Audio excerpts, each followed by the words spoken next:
Hello po, magandang umaga. Ako po ngayon ay i-group ko po itong kahoy na to. At ito po ang aking gagamitin na guide.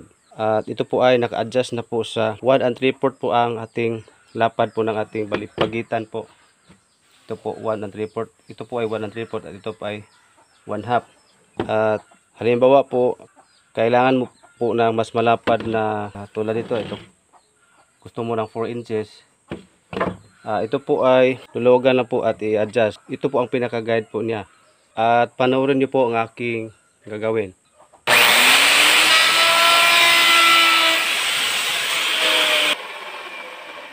One and 3/4.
At yun po ang aking maibahagi po sa araw na ito. Sana po yung ginawa ko na paraan sa pag-groove ay magustuhan po at makatulong po sa gagawa po ng ganitong design na sira o pinto o door.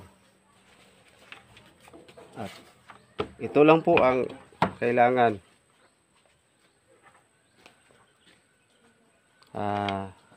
Sana po huwag niyong kalimutang mag-like at mag-subscribe para po updated po kayo sa aking next video.